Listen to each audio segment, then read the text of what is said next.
Painted painless learning શરૂ કરીએ છીએ। આજે ખાલી દાખલો તમારે સમજવાનો છે, આવતીકાલે આપણે દાખલો ગણવાના છીએ। ચલો, મારો અવાજ આવે છે બધા ભાઈઓ બહેનોને?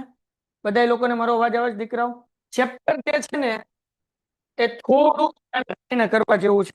આ અકાઉન્ટ જ ખોલ્યું છે ને, મેં કીધું આવું કેમ ખોલ્યું? ખુલજા સિમ સિમ। હા, આવ્યું હવે બરાબર। લ્યો, હવે આ ચેપ્ટર ની અંદર અડધું આપણે શીખી ગયા છીએ, અડધું આપણે શીખવાનું છે। ઓકે, તમારે મને કહેવાનું છે, હું તો અભણ માણા રહ્યો, તમે બધા ભણેલા ગણેલા। ચેપ્ટર શરૂ કરીએ છીએ, હિસાબી સમીકરણ અને ધંધાના વ્યવહારો। ધંધાના વ્યવહારો ભાઈ કેમ કરશું? માનો કે ભાઈ રક્ષાબંધન છે, મેં ને દિવ્યરાજે વિચાર્યું કે આપણે રાખડીનો ધંધો કરવો છે, રાખડીનો, બરાબર ને, દીવા। ઓકે, એટલે હું અને દિવ્યરાજ 50,000 રૂપિયા લાવીને ધંધો શરૂ કરી, મૂડી, બરાબર ને? 50,000 રૂપિયા લાવીને ધંધો શરૂ કરીએ છીએ। ઓકે, ધંધો તો શરૂ કરી નાખ્યો। હવે 5,000 નો માલ વેચ્યો। હું કર્યો 5,000 રૂપિયાનો?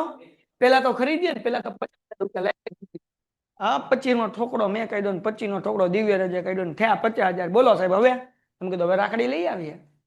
તો અમે લોકો 10,000 રૂપિયા માલ લાવ્યા। કેટલાનો માલ લાવ્યા? 10,000। તો હવે રોકડા કેટલા વધ્યા હોય? કેમ 40,000 વધ્યા હોય? તો કે 50,000 માં સાહેબ 10 તો જાય ને, હા, તો 40,000 વધ્યા। તો હવે મારી આગળ આપીને ખાતું ખોલાવ્યું, હવે કેટલા વધ્યા? 35। 40,000 હતા, 5,000 બેંકમાં ભરીને ખાતું ખોલાવ્યું, તો રોકડ 35,000 રૂપિયા, હા કે ના? પણ પાછું બેંકમાં ખાતું ખોલાવ્યું એટલે બેંક બેલેન્સ તો હોય, એટલે બેંક સિલક 5,000 થઈ, તો પાછા થઈ ગયા તો 50,000 હો, હે ને? 35 માં 5,000 બેંકમાં, 10,000 નો માલ। ઓકે, હવે અમે માલ વેચવા ગયા, તો ભાઈ 2,000 નો માલ અમે 5,000 માં વેચ્યો। 2,000 નો માલ 5,000 માં વેચ્યો, હો ભાઈ। તો 5,000 નો વેચ્યો, 5,000 આવે કે નહીં? તો આપણી આગળ રોકડા કેટલા પડ્યા હતા? 35, એમાં 5 નાખો તો હવે માલ વધે કે માલ ઘટે? તો 10,000 નો હતો, એમાંથી 2, તો હવે માલ કેટલો વધ્યો? 8,000। તો આવું કરવાનું છે આ દાખલામાં। પૈસા વધે તો વધારવાના, ઘટે તો ઘટાડવાના, માલ વધે તો વધારવાનો, માલ ઘટે તો ઘટાડવાનો। મિલકત લીધી હોય તો નીચે નીચે તાણતું જવાનું, લખતું જવાનું। ફર્નિચર લીધું, માલ લખ્યો લખવાનું ફર્નિચર। આપણે દાખલા ગણવાના છે, 2 ઉદાહરણ છે અને એક દાખલો છે। એક ઉદાહરણ કરાવું છું, કાલે એક દાખલો કરાવીશ, એટલે કાલે ચેપ્ટર પૂરું। હા, બરાબર, એટલે આજે સમજાવું છું ઉદાહરણ 1, કાલે સ્વાધ્યાયનો એક દાખલો કરાવીશ, એટલે ચેપ્ટર થઈ ગયું સ્વાહા, વાર્તા થઈ ગઈ પૂરી। હવે પેલા અહીંયા વ્યવહાર આપ્યા છે આપણને, તમને લોકોને આમનો તો આવડે જ છે, તમારે હવે આ વ્યવહાર શીખવાના છે। એક તો મિલકત, બીજું આવશે મૂડી, ત્રીજું આવશે દેવા। મિલકત એટલે અસેટ, એટલે એ લખેલું છે। મૂડી ઇંગ્લિશમાં કહેવાય કેપિટલ, એટલે સી લખેલું છે। દેવાને ઇંગ્લિશમાં કહેવાય લેબિલિટી, એટલે એલ લખેલું છે। હવે વાંચતા જઈએ અને વહીવટ કરતા જઈએ। હું અભણ માણસ છું, હું કીધું 50,000 રૂપિયા રોકડા લાવી ધંધો શરૂ કર્યો। આમનો તો બધાને આવડે, આની પેલા ચેપ્ટરમાં શીખ્યું રોકડ આવે, આવે તો રોકડ ખાતે, તે મૂડી ખાતે, હા કે ના? રોકડ ખાતે ઉધાર, તે આવી, મૂડી વધી। તો હવે અહીંયા આપણે આ કરવાનું, એક જ પેજમાં 2 દોરવું છે, આમ આમ આમ કરવાનું છે આ દાખલો, આવી રીતના બુકમાં આવી રીતના દાખલો કરવાનો। અહીંયા આમનો વિગત આવશે, ઉદાહરણ જમા આવશે, અહીંયા 3 ખાના આવશે, મિલકતનું, મૂડીનું અને દેવાનું। હે ને, ચોપડીમાં આપણને આપેલું છે, જો આમ, જો ટેક્સ્ટ બુકમાં આપેલું છે, બાજુ બાજુમાં કેમ હોવા જોઈએ બે? ઉદાહરણ એક ખોલો એટલે ખબર પડે। જો અહીંયા છે વિગત, પછી ઉધાર, જમા, અસર, પછી અહીંયા આવશે શું કહેવાય કે શું આવ્યું? મિલકત, મૂડી અને દેવા। એટલે આ તમારે આવી રીતના એક્ઝામમાં પૂછાય તો આવી રીતના કરવાનું, બોર્ડ માહિતી, હે ને? હાલો, ડન છે? ઓકે, ચલો, તો હવે સમજાવું, પણ હવે અહીંયા છે ને બાજુ બાજુ નથી, એટલે હું આગળ પાછળ ફેરવીશ, પણ તમારે કેમ વિચારવાનું? આમ આડું જ વિચારવાનું। કેમ વિચારવાનું? બાડું નહીં, એલા આડું। હાલો, તો રોકડ આવી, તો મિલકત થઈ ને, રોકડ આપણે મિલકત કહેવાય કે નો? તો રોકડ કેટલી છે? 50,000।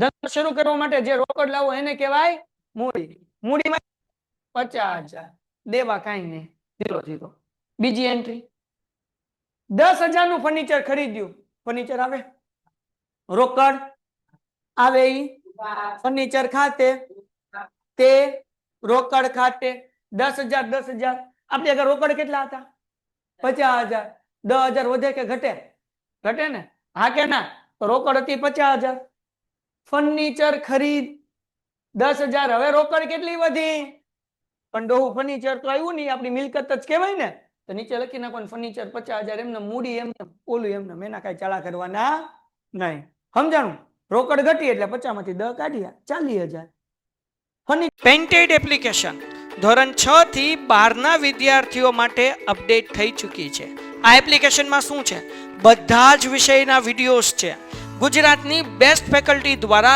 લાઈવ લેક્ચર્સ છે આઈએમપી પ્રશ્ન છે ટેસ્ટ સિરીઝ છે અને ગુજરાતના તમામ વિદ્યાર્થીઓ સાથે તમે તમારી કમ્પેરિઝન કરી શકો છો ગેમિફિકેશન છે અને બીજું ઘણું બધું તો તમે એપ્લિકેશન ડાઉનલોડ ન કરી હોય તો ડિસ્ક્રિપ્શનમાં લિંક આપી છે હમણાં જ પ્લે સ્ટોર ઉપર જાઓ અને એપ્લિકેશન ડાઉનલોડ કરો ઘરે બેઠીને સરસ મજાનું ગુજરાતની જોરદાર ફેકલ્ટી સાથે ભણો સારા માર્ક્સે પાસ થાઓ આપણી મિલકત છે દાખલા તરીકે મારી આગળ પૈસા હતા 50,000 10,000 નું ફર્નિચર લીધું તો હવે મારી બે મિલકત છે 40,000 રૂપિયા પડ્યા ઈ અને એક ફર્નિચર આવ્યું એ તો અહીંયા 40,000 ને આ ફર્નિચર આ એમને ઢહડવાનું એને શું કરવાનું ઢહડવાનું શું કરવાનું ઢહડવાનું એટલે મૂડી છે એમને લખવાની અહીંયા કઈ દેવા તો છે જ ને એટલે લીલો લીલો એટલે આ 0 હવે એના પછી ત્રીજી એન્ટ્રી ખરીદી ઉધાર હોય કે જમા ઉધાર ખરીદ ખાતે તે આમ કરે ને તે રોકડ જાય એટલે જમા ખરીદ ખાતે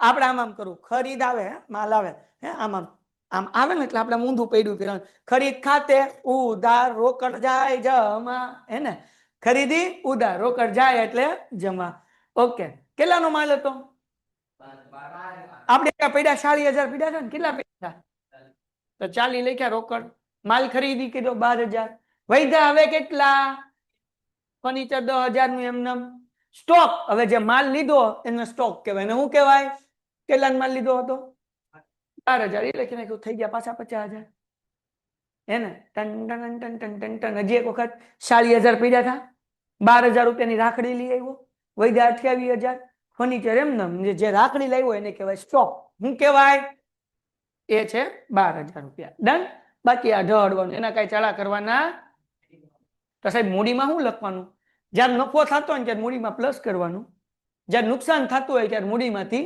માઇનસ કરવાનું કોઈની આગળ ઉધાર ખરીદી કરી તો દેવામાં લખવાનું જો હમણાં જો 8,000 નો માલ બ પાસેથી ખરીદ્યો આ ઉધાર છે ને ખરીદી નામ આવ્યું હા કે ના ખરીદ ખાતે તે બ ખાતે તો આપણે કે માલ 12,000 નો તો હતો જ તે હે ને 8,000 નો બીજો આવ્યો એટલે માલ ટોટલ કેટલાનો થઈ ગયો 12 માં 8 નાખો તો ભૂલા 20,000 હા ઓલું બધું ઢળવાનું આપણી આગળ રોકડ કેટલી પડી હતી 28,000 એમને સ્ટોક કેટલાનો હતો 8,000 નો બીજો લીધો 12 ને 8 ફર્નિચર એમને ચાળા કરવાના ટોટલ કરીને જે આવતું લખી નાખવાનું 58,000 હવે આ ઉધાર ખરીદ્યો તો પૈસા દેવા પડશે ને કોને દેવાના બ કાકાને દેવાના તો અહીંયા લખવાનું દેવું કોને દેવું છે બને કેટલા રૂપિયા દેવાના છે મૂડી એમને જાત હોય ત્યારે અહીંયા લખવાના દઈ દીધા તો માઇનસ કરી નાખવાના ઓકે એના પછી એન્ટ્રી તમારી બુદ્ધિ વાપરીને મને કહેવાનું હું અભણવાના છું 7,000 નો માલ 10,000 માં રોકડેથી વેચ્યો હવે વેચાણ કરી તો રોકડ આવે તો ઉધાર રોકડ ખાતે તે વેચાણ ખાતે હા કે ના ઓકે કેટલા માલ વેચ્યો આપણે તો 10,000 આવશે તો આપણી આગળ રોકડ 28,000 પડી હતી ને યાદ છે તમને રોકડ કેટલી પડી હતી 10,000 આવ્યા 28 10 કેટલા થાય તો જો અહીંયા 28,000 પડી હતી રોકાણ વેચાણ કિંમત 10,000 રૂપિયા લખ્યા 28 10 કેટલા થયા ઓકે માલ હતો એ કેટલાનો હતો 7,000 નો તો 7,000 નો જોથો થાય ને માલ તો માલ કેટલાનો હતો માલ ભાઈ માલ કેટલાનો હતો એમાંથી 7,000 નો વેચી દીધો કેટલા વધ્યા એના ચાળા કરવાના 7,000 નો માલ 10,000 માં વેચ્યો 3,000 નું નુકસાન થાય શું થાય નુકસાન ન થાય 7,000 નો માલ કેટલામાં વેચ્યો 10,000 તો 3000 રૂપિયાનો પ્રોફિટ થયો ને, તો જે પ્રોફિટ થયો એ મૂડીમાં પ્લસ કરવાનું. ક્યાં કરવાનું? મૂડીમાં. હા, તો અહીંયા જો થઈ ગયું. મૂડી 50,000 હતી, વેચાણ નફો 3000, 50 ને 3 દેવું. એમને એના કઈ ચાળા કરવાના નહીં. તમારે 3 એન્ટ્રી થઈ. 7,000 નો માલ 10,000 માં વેચ્યો, રોકડ આવી, અને રોકડમાં પ્લસ કર્યા. રોકડમાં પ્લસ. જો 28 માં 10 નહીં 38 આવી ગયા. માલ હતો 7, એટલે 13 વધ્યા. કેટલા વધ્યા? અને 7,000 નો માલ 10 માં વેચો, 3,000 નો નફો. હું કહું છું 3,000 નો નફો. 6,000 રૂપિયા મજૂરીના ચૂકવ્યા, તો મજૂરી આપણું નુકસાન કહેવાય. નુકસાન ઉધાર હોય. મજૂરી ખાતે તે, હાલો હું પ્લસ કે માઇનસ કરવા પડશે આપણે ક્યાંયમાંથી? કેમાંથી માઇનસ કરવા પડશે? પેલા નહીં, પેલા જો જાય શું તમારી આગળ, રોકડ માલી માઇનસ કરવા પડે. ફાયદો થયો તો મૂડીમાં પ્લસ કર્યો, નુકસાન થાય તો મૂડીમાં. ઓકે, કેટલા રૂપિયા મજૂરી હતી? 6. તો રોકડમાંથી 6,000 માઇનસ કરવાના. 38,000 પડ્યા હતા ને, ક્યાં છે? તો ઉપરથી લાવ્યા, એ 38 લાવ્યા, 6 માઇનસ કર્યા, મજૂરીને આપ્યા એટલે 32. આ સ્ટોક 13,000 નો એમનેમ ને ફર્નિચર એમનેમ. મજૂરી જે છે 6,000 હું કરી નાખવાની? માઇનસ કરી નાખ દેવું. એમ વાર્તા થઈ ગઈ પૂરી. જો કેવું આવડી ગયું. થોડુંક થોડુંક મગજ હાલવા માંડ્યું ને. કાલે આપણે દાખલો ગણશું એટલે વધારે હાલવા મળશે. આ તો ખાલી ઉદાહરણ સમજાવું છું, હે ને?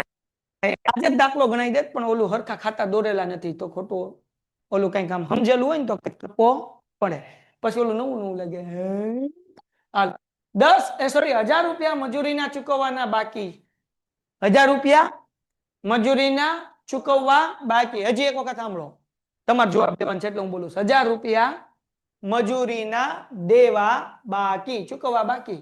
ચુબા, ચૂકવવા બાકી. લેવાના કે દેવાના? ચૂકવવા બાકી હોય તો દેવું વધ્યું, દેવાના છે, હા કે ના? ઓકે, તો અહીંયા દેવામાં 1,000 રૂપિયા છે ને, દેવું અત્યારે લગી 8,000 નું હતું. હવે દેવું મજૂરીના બાકી 8 ને કેટલા થયા? 9, હે ને? પછી મજૂરી આપણો ફાયદો કે નુકસાન? નુકસાન. તો મૂડીમાં પ્લસ થાય કે માઇનસ થાય? તો મૂડીમાં માઇનસ કરી નાખવાના. 48 માં 1 જાય એટલે 46. આમ નોંધ કેમ થાય? તો કે મજૂરી ખર્ચો છે એટલે મજૂરી ખાતે ઉધાર, તે ચૂકવવા બાકી મજૂરી ખાતે. મજૂરી નુકસાન છે એટલે મજૂરી ખાતે ઉધાર, તે ચૂકવવા બાકી મજૂરી ખાતે. હું આવે? તે ચુબા મજૂરી ખાતે, એટલે ચૂકવવા બાકી. જોઈ લો અહીંયા, તે ઉધાર, તે બાકી મજૂરી ખાતે. ચૂકવવા બાકી લખો કે બાકી મજૂરી લખો, બે એક જ થાય. એના પછી 8મી એન્ટ્રી. રોકડા મળ્યા. રોકડા મળ્યા, રોકડ આવે કે જાય? આવે તો રોકડ ખાતે, તે કમિશન ખાતે.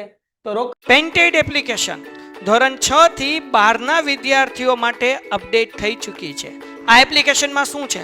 બધા જ વિષયના વિડીયોઝ છે. ગુજરાતની બેસ્ટ ફેકલ્ટી દ્વારા લાઈવ લેક્ચર્સ છે, આઈએમપી પ્રશ્ન છે, ટેસ્ટ સિરીઝ છે, અને ગુજરાતના તમામ વિદ્યાર્થીઓ સાથે તમે તમારી કમ્પેરિઝન કરી શકો છો. ગેમિફિકેશન છે અને બીજું ઘણું બધું. તો તમે એપ્લિકેશન ડાઉનલોડ ન કરી હોય તો ડિસ્ક્રિપ્શનમાં લિંક આપી છે, હમણાં જ પ્લે સ્ટોર ઉપર જાઓ અને એપ્લિકેશન ડાઉનલોડ કરો. ઘરે બેઠીને સરસ મજાનું ગુજરાતની જોરદાર ફેકલ્ટી સાથે ભણો, સારા માર્ક્સે પાસ થાઓ. રોકડ ખાતે ઉધાર, તે કમિશન ખાતે. તો રોકડ આવે કે જાય? આવે તો વધે કે ઘટે? વધે. કમિશન મળ્યું, આપણો ફાયદો કે નુકસાન? ફાયદો તો કેમાં પ્લસ થાય? મૂડીમાં. બસ આવડી. રોકડ આપણી 32,000 હતી, 4,000 વધ્યા એટલે કેટલા થયા? 36,000. પણ 36,000 3600 નો થાય. તારા બાપાનું દિવાળું કાઢી તું. સ્ટોક કેટલા? 13,000 ને ફર્નિચર એમ 10,000. બરાબર. અહીંયા 46,000 હતું, 4,000 કમિશન મળ્યું એટલે 46 ને 4 50, અને દેવું એમને. ઓકે બચ્ચા? હાલો, કે મને સમજાય ગયું 50, હે ને? 9મી એન્ટ્રી. ડિવિડન્ડના 9,000 મળવાના બાકી. ડિવિડન્ડ એટલે કોઈ કંપનીના તમે શેર ખરીદ્યા હોય, જો ચૂકવવા બાકી હોય ને તો મળવા બાકી. ડિવિડન્ડ ખાતે, તે ડિવિડન્ડ. હું લખવાનું તે ડિવિડન્ડ આપણો ફાયદો છે, એ જમા થાય. તો મળવા બાકી એટલે લેવાના કે દેવાના? મળવા બાકી તો લેવાના. મળવા બાકી હોય એને શું કહેવાય? તો જે પૈસા લેવાના હોય એને મિલકત કહેવાય. દાખલા તરીકે ફી લેતા આવજે, આ મારી મિલકત છે, કારણ કે એની પૈસા મારે શું કરવાના છે, લેવાના છે, તો એ મારી મિલકત છે. તો આપણે આ મળવા બાકી ડિવિડન્ડ છે ને મિલકત કોણ દીકરાઓ મિલકતમાં જો દેખાડો. સ્ટોક આ રોકડ હતા 36,000 એમનેમ, સ્ટોક કેટલો છે 13,000 એમનેમ, ફર્નિચર એ એમનેમ લખી નાખ્યું દેખાય. પછી હું લખ્યું ડિવિડન્ડ મળવાનું કેટલા હજાર, તો ડિવિડન્ડ મળે તો આપણો ફાયદો થાય. મૂડીમાં પ્લસ થઈ કે માઇનસ, લખી નાખવાનું મૂડી કમિશન ડિવિડન્ડ. આમ પ્લસ કરતા જાવ તોય વાંધો ને. 46 4 50 હતા, 50 વત્તા ડિવિડન્ડ 9,000 એટલે ટોટલ કેટલા થયા 19. દેવું એમ લખી નાખવાનું. ડન થઈ ગયું. ओके तो भले ये समझाता है ने भाई, चप्पा पड़ता है ना जवाब देना हो कमेंट में बापा बाबूराव गुमना बाबूराव. चलो आगे करते हैं. देखो रे बाबा 8,000 का मशीन खरीदा है, 8,000 का यंत्र आवे, यंत्र अहिયાં ધ્યાન રાખને यंत्र आवे, आवे तो जमा उधार अला હું ભૂલક આવે તો यंत्र खाते કોઈનું નામ આવ્યું मतलब રોકડ વહીવટ છે, રોકડ જાય તો જમા એટલે यंत्र खाते उधार ते રોકડ. કેટલાનું મશીન હતું, રોકડ વધે કે ઘટે, ઘટે.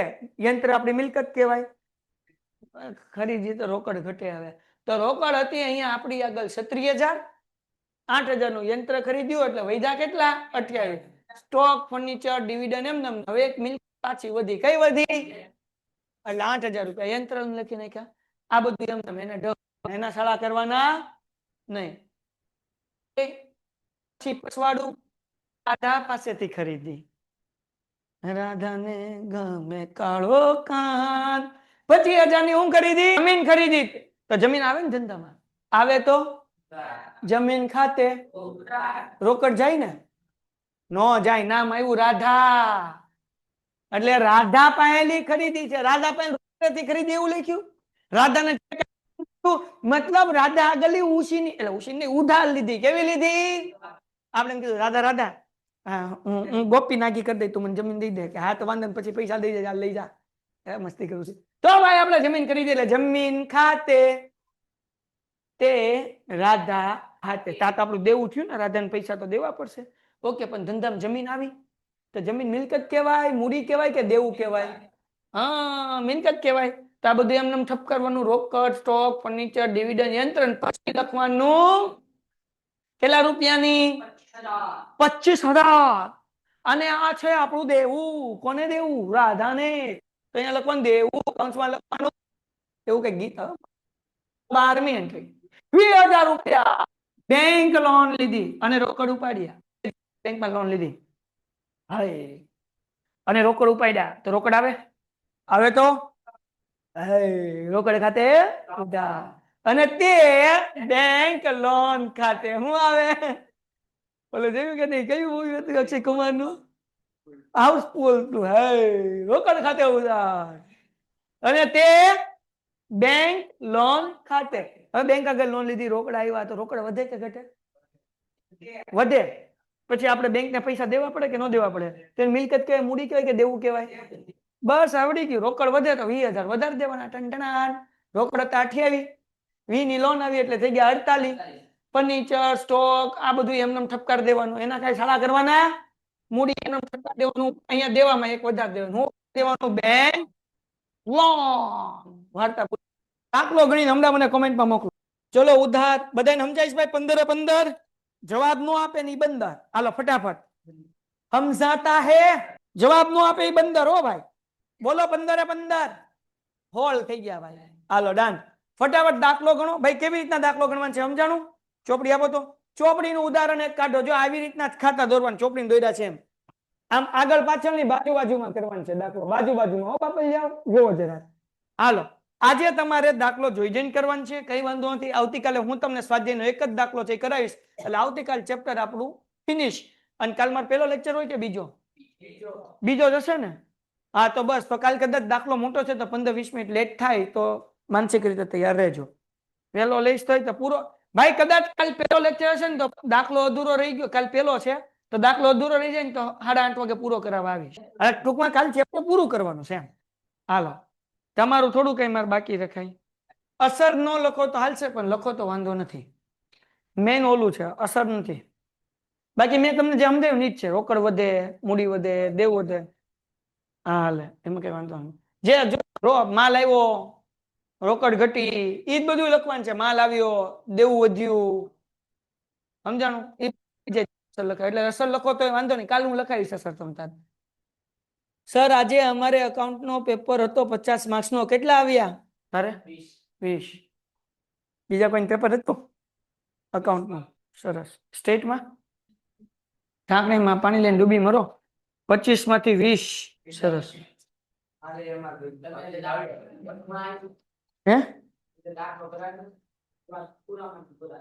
હા.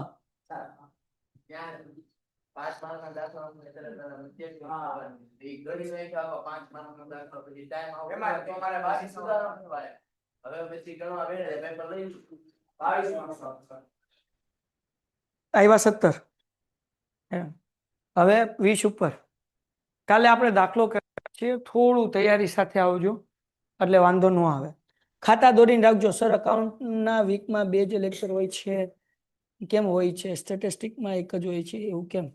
કારણ કે બેટા આમાં થઈ જશે, વાંધો નહીં આવે દીકરા. અને પછી કદાચ જો આપણો સિલેબસ કમ્પ્લીટ નહીં થાય તો એક્સ્ટ્રા લેક્ચર આવશે. ઓકે. 12th ની અંદર 3 લેક્ચર હોય છે અકાઉન્ટના, કારણ કે આપણે નવેમ્બર ડિસેમ્બરમાં સિલેબસ પૂરો કરી નાખતા હોય છે 12th માં. તેમાં અકાઉન્ટના 3 આવતા હોય, અને સ્ટેટનું જે છે ને એ 2 કલાકનો સન્ડે આવતો હોય, એટલે કલાકના 2, એમ એટલે 2 કલાક એમ. પણ 12માં તમારે 11માં તમારે છે ને ઠેઠ એપ્રિલમાં એક્ઝામ હોય છે, એટલે લગભગ થઈ જશે. ગુજરાતી લેક્ચર કેમ નથી આવતા? આપણે ખાલી 4 જ સબ્જેક્ટ હોય છે, 5 જ તે: અકાઉન્ટ, સ્ટેટ, ઇકોઓસી અને અકાઉન્ટ, સ્ટેટ, ઇકોઓસી ને ઇંગ્લિશ. સ્ટેટ એસપીસીસી એટલે ગુજરાતી એસપીસીસી નથી હોતું, પણ ક્યારેક તો એ લાઈવ કરી નાખીએ છીએ, પણ બાકી હોતા નથી એમ. બાકી હોય છે મેન 5 સબ્જેક્ટ જ તે. એસપી નહીં, એસપીસીસી લાઈવ આપીએ, જો કે હોતું નથી તોય. એટલે આપણે હોય છે 5 જ સબ્જેક્ટ, પણ તમને એસપીસીસી લાઈવ કરી દઈએ છીએ. હાલો, થઈ ગયું? જો કે તમે ટેક્સ્ટ બુકમાંથી જ કરતા હશો. હાલો, તો તમે લોકો ટેક્સ્ટ બુકમાંથી કરો છો તો લાઈવ લેક્ચર બંધ કરી દો દીકરાઓ.